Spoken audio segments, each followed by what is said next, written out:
J'ai peur de deux types de zombies, ceux de World War Z et le dernier train pour Busan. Et ben maintenant ça fait 3 parce que ceux de Colony sont vraiment flippants. Et Yang Sang-ho nous enferme dans un thriller de survie claustrophobe et ultra efficace. Un centre commercial au milieu de Séoul se retrouve mis en quarantaine parce qu'un virus est en train de transformer les gens en zombies enragés. Et ces zombies ont une particularité, ils peuvent apprendre et communiquer ensemble.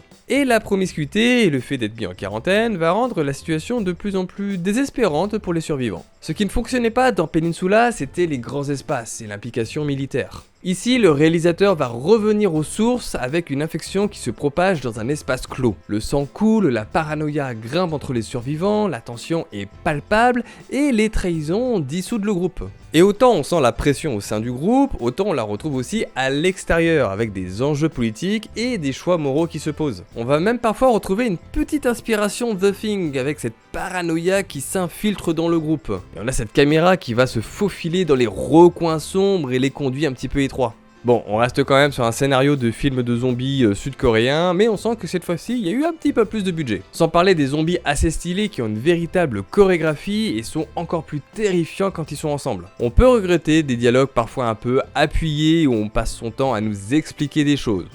Bon, on va dire qu'on est sur des rails qui sont maîtrisés. Mais ce qui est bien, c'est que le film se termine sur une note plutôt positive, et je trouve que c'est une bonne idée. Colony, c'est un super retour aux sources pour le réalisateur qui nous prouve qu'avec un pitch simple et une réalisation solide, on arrive à créer de l'angoisse.